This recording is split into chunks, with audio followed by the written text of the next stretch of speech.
Bonjour, le but de cette vidéo est de vous présenter la possibilité de faire une relance client sans aucune action de notre part, juste laisser les processus s'exécuter tout seuls à partir d'un fichier Excel, un fichier client Excel. Et on va considérer que à partir du moment où le client n'a pas acheté depuis plus de 90 jours, eh bien, on va lui faire un petit contact pour lui dire que on existe. Voilà, je vais directement passer à la démonstration. Alors pour ça, en fait, j'ai utilisé Zapier. Zapier, c'est un logiciel qui met en relation différentes applications entre elles. Et notamment ici, en fait, elle va mettre en relation à la fois la Google Sheet, bon, c'est valable aussi pour Excel, mais aussi elle va mettre en relation l'envoi de l'email.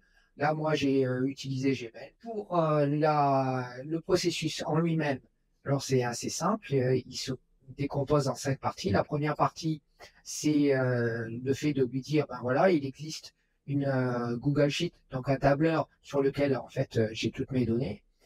Ce qui va déclencher le processus au niveau de la Google Sheet, c'est de vérifier la colonne envoi email.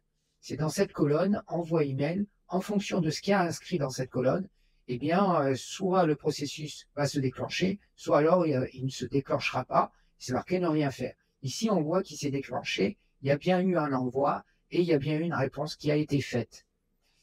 Je reviens sur mon processus Zapier. La deuxième partie, en fait, on va tester différentes données.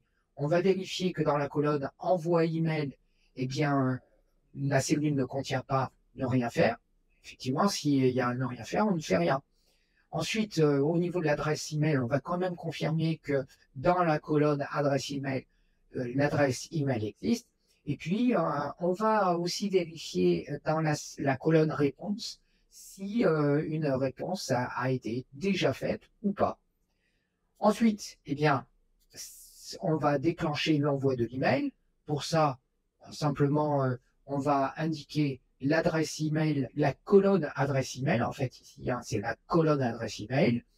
On va indiquer le sujet. Et puis, dans le corps du texte, on va écrire notre petit laïus ici et dire, ah ben voilà, on a de nouvelles offres à vous proposer. Alors, le but de la quatrième étape, c'est de récupérer les lignes de la Google Sheet, mais surtout de voir ce qui se passe dans certaines colonnes. Et là, nous, en particulier, ce qui nous intéresse, c'est dans la colonne J, parce que moi, en fait, ce que je veux, c'est d'indiquer que j'ai envoyé mon email dans la colonne J action, et puis rajouter aussi dans la colonne K la réponse qui a été faite. C'est peut-être pas nécessaire.